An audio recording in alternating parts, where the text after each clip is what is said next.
সকালবেলায় আজকে তাড়াতাড়ি পুজোটা দেওয়া হয়েছে, তার কারণ আজকে ছিল বৃহস্পতিবার। তারপরে গেলাম রান্নাঘরে, আর আজকে রান্না হবে খাসির মাংসর পাতলা করে ঝোল করব।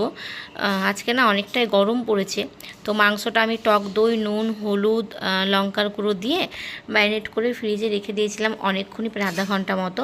তো তারপরে দেখো আলুগুলো ভেজে নিলাম, ওই তেলের মধ্যে পেঁয়াজটাকে হালকা লাল করে ভেজে তারপরে দিয়ে দিলাম মাংসটা, আর মশলাও দিয়ে দিয়েছি, আদা, জিরে, কাঁচা লঙ্কা বাটা, আর কালারের জন্য একটু কাশ্মীরি লঙ্কা দিয়ে দিয়েছি, জিরে গুঁড়ো, ব্যাস। আর দুটো দিয়ে দিলাম রসুন।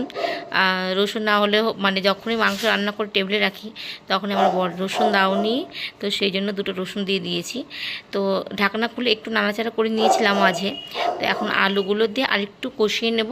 তো দিয়ে দিলাম গরম জল, আর আজকে প্রচণ্ড গরম পড়েছে, তো সেই জন্য হচ্ছে একটু পাতলা করেই ঝোল করব, বেশি গাঢ় করব না। রান্না করতে